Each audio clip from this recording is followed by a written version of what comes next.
নমস্কাৰ প্ৰিয় শ্ৰোতাসকল। আজি পাঠ কৰিবলৈ লৈছোঁ ৰজনীকান্ত বৰদলৈদেৱৰ কালজয়ী উপন্যাস মনোমতী। অসমত তৃতীয়বাৰ মানৰ আক্ৰমণৰ ঘটনালৈ লিখা বুৰঞ্জীমূলক উপন্যাস।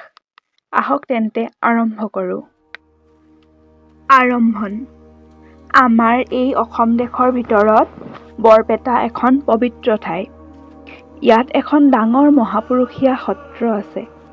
এই সত্ৰ শংকৰদেৱৰ প্ৰিয় শিষ্য মাধৱদেৱে স্থাপনা কৰে। ইয়াৰ শিষ্য আৰু ভকতৰ সংখ্যাও অনেক। ইয়াৰ কীৰ্তনঘৰটোৰ নিচিনা ডাঙৰ কীৰ্তনঘৰ অসমৰ আন কোনো ঠাইতেই নাই। যি সময়ত বংগদেশত মহাপ্ৰভু শ্ৰী চৈতন্যই পবিত্ৰ বৈষ্ণৱ ধৰ্ম প্ৰচাৰ কৰে, পঞ্জাৱত মহাপুৰুষ নানকে শিখবিলাকক একতাৰ জৰীৰে বান্ধিবলৈ শিখ ধৰ্ম প্ৰচাৰ কৰে, প্ৰায় ঠিক সেই সময়ৰে অলপ আগৰে পৰা শংকৰদেৱকে প্ৰমুখ্য কৰি দামোদৰদেৱ, মাধৱদেৱ আৰু মহাপুৰুষসকলেও আমাৰ দুখীয়া অসম দেশত চাৰিওফালে শত্ৰুৰ মাজত থাকিও পৰম নিৰ্মল ভাগৱতী বৈষ্ণৱ ধৰ্ম প্ৰচাৰ কৰে। যেনেকৈ শ্ৰীকৃষ্ণৰ মোহন মুৰলীৰ ধ্বনিত বৃন্দাবনবাসিনী গোপীসকল ঢলি ঢলি পৰিছিল, সেইদৰে এই মহাপুৰুষসকলৰ মধুৰ মনোমোহন ধৰ্ম আলাপত অসমীয়া মানুহ মুগ্ধ হৈছিল। আৰু হেজাৰ হেজাৰ অসমীয়া মানুহে তেওঁলোকৰ কাম, ক্ৰোধ, লোভ, মোহ দলিয়াই পেলাই এই মহাপুৰুষসকলৰ ওচৰলৈ আহি পবিত্ৰ বৈষ্ণৱ ধৰ্মত আশ্ৰয় লৈ তেওঁবিলাকৰ ইহজন্ম সাৰ্থক কৰিছিল। আমি আমাৰ এই কাহিনীত যেতিয়াৰ কথা লিখিবলৈ ওলাইছোঁ, তেতিয়া মহাপুৰুষসকলৰ আৱিৰ্ভাৱ হৈ যোৱাৰ ২৫০মান বছৰ হৈছিল। সেই সময়ৰ বৈষ্ণৱ ধৰ্মৰ ভাৱবিলাক গোটেইখন দেশতে বিয়পি পৰিলেও প্ৰকৃত ধাৰ্মিক মানুহৰ অভাৱত পবিত্ৰ বৈষ্ণৱ ধৰ্মত হাৰচালহে ৰৈছিলগৈ।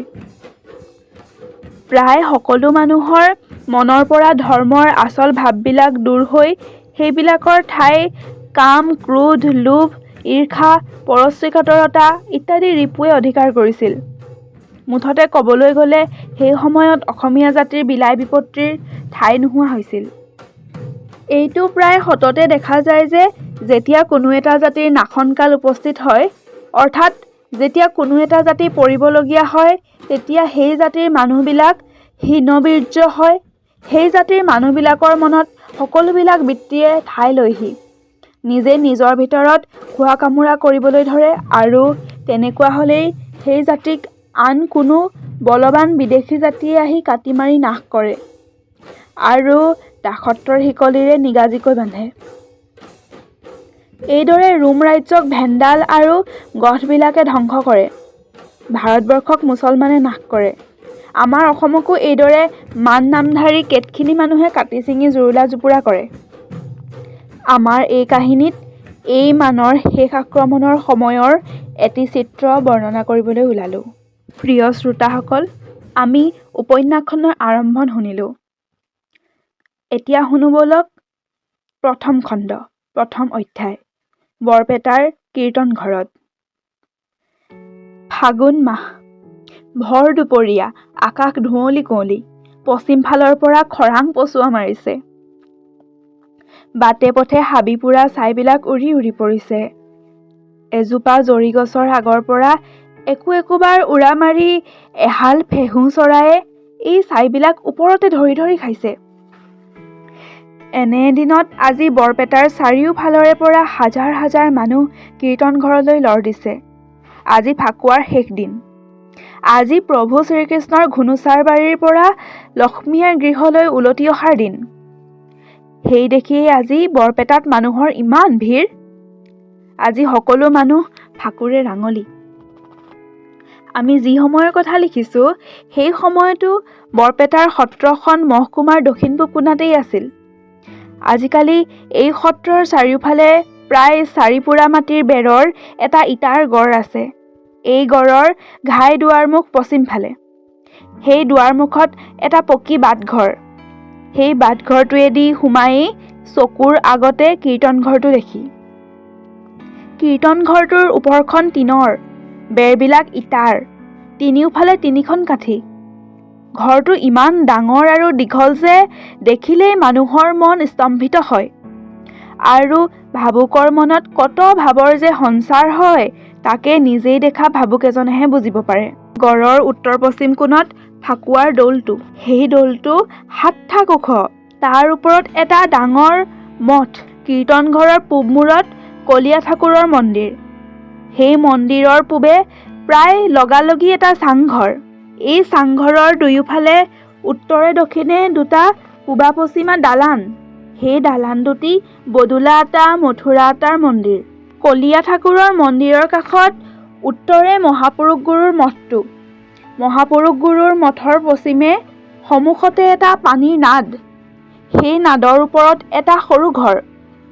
এই সৰু ঘৰটোৰ পশ্চিম ফালে গড়তে লগা আৰু এটা পূবা পশ্চিমা চাংঘৰ। গড়ৰ বাহিৰে পূবে এটি কুণ্ড।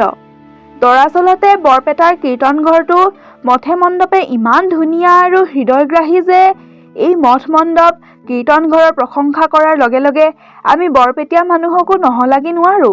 আমি যি সময়ৰ কথা লিখিছোঁ, অৰ্থাৎ মানৰ দিনৰ আগেয়ে বৰপেটাৰ সত্ৰত ইমানবিলাক মঠ মন্দিৰ আছিল নে নাই ক'ব নোৱাৰো।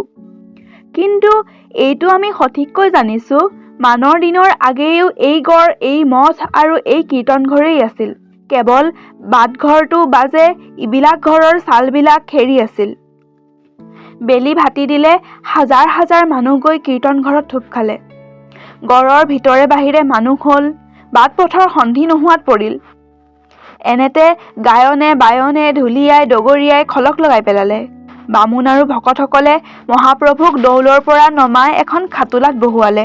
শংখ, ঘণ্টা, দবা, কাঁহ, ঢোল, খোল ইত্যাদিৰ শব্দত বৰপেটা খলক লাগিল। তিৰোতাবিলাকে উৰুলি দিবলৈ ধৰিলে।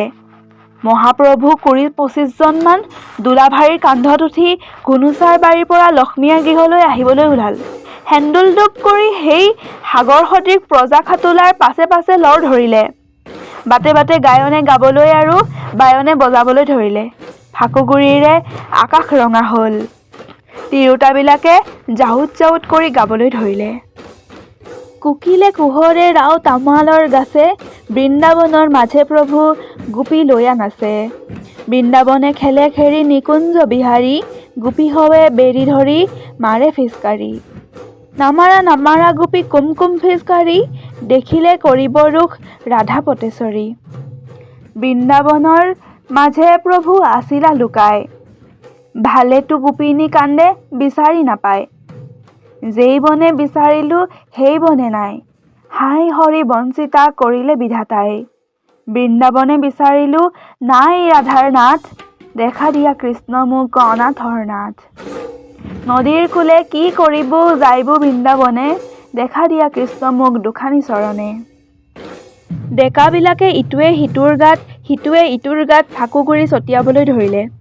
ল'ৰাবিলাকে ইটোৱে সিটোৰ মুখত, সিটোৱে ইটোৰ মুখত ফাকু ঘঁহাঘঁহি কৰিবলৈ ধৰিলে। কুম কুম ফিচকাৰী আৰু ফাকুৰ গুৰিৰে আকাশ ৰাঙলী হ'ল আৰু সেই অপৰিমিত প্ৰজাৰে সৈতে মহাপ্ৰভু দক্ষিণ পথাৰ পালেগৈ। সিফালে বাৰাদি পাটবাউসী এই দুই ঠাইৰ পৰাও দৌলৰ গোসাঁই আহি লগ লাগিল। হাজাৰ হাজাৰ মানুহেৰে দক্ষিণ পথাৰ ভৰি পৰিল। দক্ষিণ পথাৰত ভকতসকলে মহাপ্ৰভুৰ খাটোলাখন মাটিত নমালে। ভকতৰ সৰু সৰু ল'ৰাবিলাকে পথাৰৰ পৰা বিচাৰি বিচাৰি আনি মহাপ্ৰভুক হেকটীয়া মাহ দিলে। হলী খেলা মানুহবিলাকে হলী গাবলৈ ধৰিলে। তিৰোতাবিলাকে ৰং ধেমালি চাবলৈ ধৰিলে। এইদৰে সেই দক্ষিণ পথাৰত মহাপ্ৰভু 4 ডাৰমান বেলি থাকি আকৌ কীৰ্তন ঘৰলৈ উলটিল। কীৰ্তন ঘৰৰ দুৱাৰ মুখত এডাল বাঁহ বন্ধা। দৌল এৰি আজি 3 দিন ঘুনুচাৰ ঘৰত থকা দেখি লক্ষ্মী আইৰ কৃষ্ণগোসাঁইলৈ খঙতে ঠাই নাইকিয়া হৈছে। ঘুনুচাৰ বাৰীলৈ খেদি গৈও কৃষ্ণক ওলোটাই আনিব নোৱাৰি লক্ষ্মী আইয়ে আজি কৃষ্ণগোসাঁইক তেওঁৰ টোলৰ ভিতৰত সোমাবলৈ বাধা দিছে। সেইকাৰণেহে আজি লক্ষ্মী আইৰ আদেশমতে তেওঁৰ ফলীয়া ভকতবিলাকে মহাপ্ৰভুৰ বাট ভেটি ধৰিছে। কীৰ্তন ঘৰৰ দুৱাৰমুখ পায়েই মহাপ্ৰভুৰ ফলীয়া ভকতবিলাকে লক্ষ্মী আইৰ ভকতবিলাকক বাট এৰি দিবলৈ ক'লে। লক্ষ্মী আইৰ ভকতবিলাকে সেই কথা নুশুনি আৰু বেছিকৈ বাধা দিবলৈ ধৰিলে। দুয়ো পক্ষৰ ভিতৰত পুনেই কথা বতৰা কোৱাকুই হ'ল। অৱশেষত দুয়ো পক্ষে মহাসংগ্ৰাম কৰা ঠিক কৰিলে। তেতিয়া দুয়োফালৰে পৰা কুমকুম আৰু আবিৰ বৰষিবলৈ ধৰিলে। বাঁহডালত ধৰি দুয়োফালৰ পৰা কঢ়া হাজোৰা লগালে। মহাসংগ্ৰামত মহাপ্ৰভুৰ জয় হ'ল। তেওঁৰ ভকতবিলাকে বাঁহডাল গছকি ভাঙি পেলালে। মহাপ্ৰভুৰ খাটোলা তেতিয়া গড়ৰ ভিতৰত সোমাই কীৰ্তন ঘৰৰ চাৰিওফালে ঘূৰিবলৈ ধৰিলে। ঢুলীয়া, কালীয়া, গায়ন বায়ন ইত্যাদি সকলোৱে মহাপ্ৰভুৰ খাটোলাৰ আগে পাছে গাই বজাই ফুৰিবলৈ ধৰিলে। ফাকুৱাৰ চোঙবিলাকে খোলৰ চেৱে চেৱে অংগী ভংগী কৰি নাচিবলৈ ধৰিলে। এইদৰে মহাপ্ৰভুৰ খাটোলা 7 বাৰ ঘূৰিল। 7 বাৰ কীৰ্তনঘৰ প্ৰদক্ষিণ কৰি হেনো মহাপ্ৰভুৰ ভাগৰ লাগিল। মহাপ্ৰভুৱে কীৰ্তনঘৰৰ দুৱাৰমুখত গৈ থিয় দিলে। পোনেই লক্ষ্মী আৰ ফলীয়া এজন খাটনিয়াৰে মহাপ্ৰভুক নিন্দা কৰি বচন মাতিবলৈ ধৰিলে। মহাপ্ৰভুৰ ফালৰ পৰাও এজন খাটনিয়াৰে উত্তৰ দিবলৈ ধৰিলে আৰু এইদৰে কীৰ্তনঘৰতো গোসাঁই গোসাঁনীৰ খাটনিয়াৰ দুজনে বাকবিতণ্ডা কৰিলে। মহাপ্ৰভুক বাহিৰতে ৰৈ থকা দেখি বুঢ়ী বুঢ়ী কেইজনীমান ভকতনীয়ে গাবলৈ ধৰিলে: কঁকালে কিংকিনি বান্ধিছে টানি, পাৱত নেপুৰ বান্ধি পিন্ধিছে আনি, আমাৰ এৰিয়া গোপীক পাই, কিনো ৰূপে গুণে মোহিলে তাই, বাহিৰে কলীয়া ভিতৰে কলা, লোকেহে জানয় কলীয়া ভালা, বাহিৰে ভিতৰে শ্যাম বৰণ, কেৱলে নিৰ্দয় নন্দে নন্দন, থাকোকে কলীয়া গোপিনী চোৰ, আহুক সুভদ্ৰা বলাই মোৰ, এইদৰে যাৰ যি যাব সি সেইদৰেই কৰিছে। কীৰ্তনঘৰৰ পিৰালীয়ে চোতালে প্ৰায় 6-7 হাজাৰ প্ৰজা হৈছে। মতাই মাইকীয়ে, ডেকাই গাভৰুৱে, ল'ৰাই ছোৱালীয়ে একো চিন-ভিন নোহোৱা হৈছে। প্ৰায় 600-700মান দূৰণিবতীয়া ছোৱালী, গাভৰু আৰু বুঢ়ী কীৰ্তনঘৰৰ দুৱাৰমুখত আৰু পিৰালীত থিয় দি আছে। তেওঁবিলাক ৰভা, বগা, কলা, হালধীয়া, সেউজীয়া ইত্যাদি সকলোবিধ কাপোৰেৰে ৰাঙলী। সকলোৰে গা সোণ ৰূপৰ অলংকাৰে ভৰা। মঠৰ আগত আৰু আন আন ঠাইতো অলেখ সংখ্য তিৰোতা মানুহ জুমাজুমে আছে। ভাল মানুহৰ ডেকাবিলাকে ফাকুৱাৰ চোঁহতৰ ৰং চোৱাৰ লগে লগে ভাল বেয়া গাভৰুহঁতকো চকু ফুৰাই চাইছে। গাভৰুহঁতেও ডেকাবিলাকৰ ভাল বেয়া চাইছে। এইদৰে আজি কীৰ্তনঘৰত মহা উৎসৱ মিলিছে। কীৰ্তনঘৰৰ পিৰালীত থিয় দি থকা গাভৰুবিলাকৰ ভিতৰত এজনী প্ৰায় 14-15 বছৰীয়া বৰ চিকণ গাভৰু আছিল।